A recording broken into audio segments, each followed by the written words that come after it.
Andrew, hi, good morning. Hey, good morning. Got you that coffee I promised you. Thank you very much. Flat white? Yes, indeed. Thank you. Andrew, thank you so much for meeting up with me today. Wanted to catch up with you.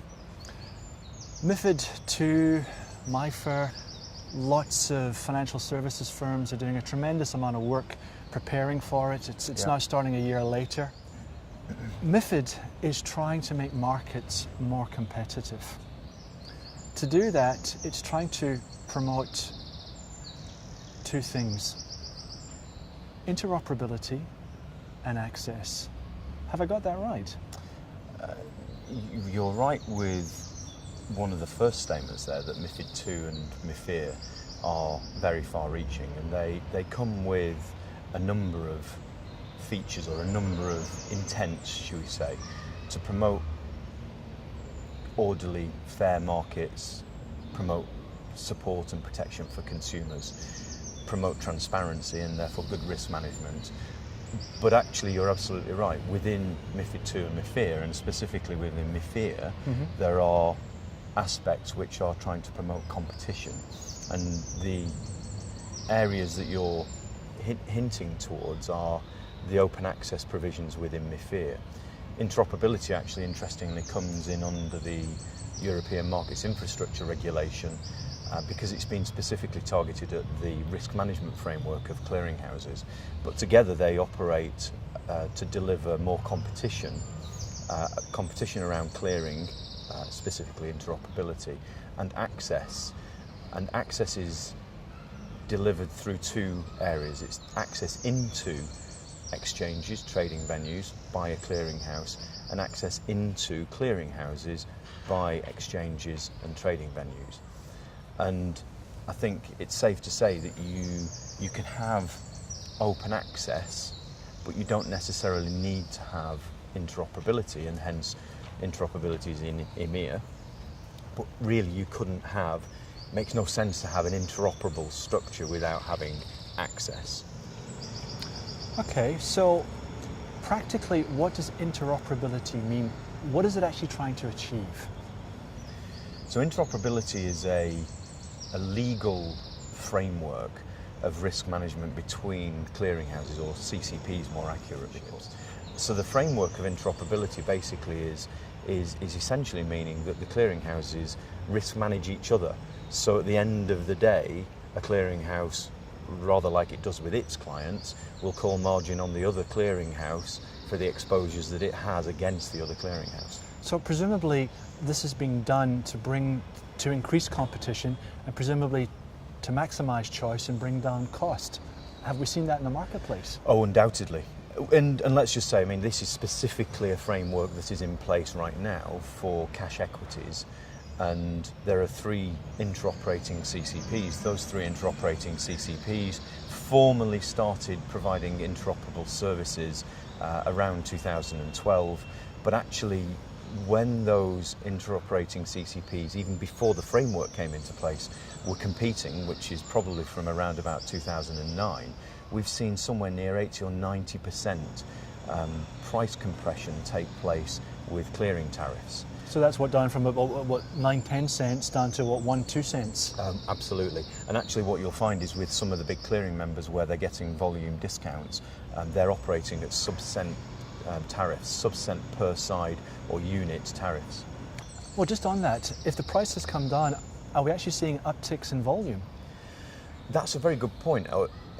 It's difficult to actually identify whether interoperability in and of itself has driven volume increase. What's certain is that interoperability has delivered efficiencies and it's delivered cost savings, but it's not certain that those cost savings have been pumped back into the market to increase volume. So it depends. When you look at traded value on the exchange, which is how an exchange talks about volume, it's in the value that's traded. That traded value is much more associated with cyclical forces, with things that the exchange might do, products that the exchange might launch, rather than purely and simply clearing tariffs. But undoubtedly there has been an increase in traded volume in the clearinghouse, and that's really because of a feature that's been driven by high frequency trading, because as the price point has come down, high frequency traders have managed to be able to extract more value, if you like, out of that market. So if we look at the pricing curve, if the unit cost of these services has gone down, down, down, it sounds to me like it's a race to the bottom. What's going to happen? I mean, at some point margins will be so eroded as a result of competition. What's going to happen? So there's a couple of key points that are worth bearing in mind. There's a term, race to the bottom, that rightly the regulators don't like, because a race to the bottom suggests that the risk management framework, the margin that is charged on risk itself, would also similarly be brought down. Well, that's one of the points I wanted to make. But clearinghouses do not compete on margin. So, and we mean here margin in the risk management charge rather than the margin of profitability. But the race to the bottom in terms of the clearing tariffs and the profitability of a clearinghouse is very suspect. And actually, when you get down to that very low level, it is certainly questionable about whether the CCPs in the cash equity space are making significant profits or sufficient profits to survive. And that's a big question that the industry's got right now about the impact of competition. Would that, I mean, it sounds to me very much like a utility type service. Indeed. So with that in mind, volume presumably would have to increase to sustain these utilities. Are we going to see a move into derivatives? Well, so volume increases, interestingly, with the cash CCPs have a rather small effect these days because of the volume caps that are in place with their price tariff structures. We must see CCPs diversify or try to build their revenue base in other ways, because of course they're very important risk frameworks. And so the big CCPs, when you look at them, the LCH ClearNets of this world, the Eurexes of this world, absolutely do diversify their revenue base. They have cash markets, they have derivative markets coming in, but the risk framework is separate for those areas, and generally they report slightly differently for their cash markets than they do their derivative markets.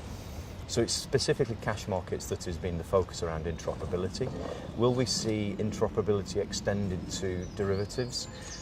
Recently, the regulatory framework suggested that might be possible in the future. I personally don't think that we'll see in the short term interoperability in listed derivatives. We've got the open access question to be answered first within MiFIR, and how open access will play out is a very interesting perspective at the moment that people are trying to evaluate. We simply don't know. There's the one school of thought that says come the 3rd of January 2018, there'll be lots of open access requests from CCPs into markets and from markets into CCPs. Personally, I don't see that happening. I think there's an awful lot of other things that people have got to do rather than suddenly start writing access requests. And there are transitional provisions within MiFIR that mean that actually those access requests may get delayed for quite some time, perhaps even as far out as 2021. So I don't think we'll see a flurry of open access requests. And actually I think a lot of people, even though they recognise that access and competition are important, they equally recognise that access and bifurcated trading without interoperability in derivatives could bring additional risk into those markets rather than actually solve the problems that they're trying to solve. And we mustn't forget that markets already compete. So Euronext, who I represent, competes with Eurex derivatives. We compete with ICE, we compete with other derivatives exchanges. And so it's not necessarily competition that's being sought, but perhaps more efficiency in the market structure, and we have to do that very carefully without introducing additional risk. So let me just take it down just one notch then. How do concepts like interoperability and the impact it's having across these clearing platforms, what impact is that having on investment managers, asset managers out there?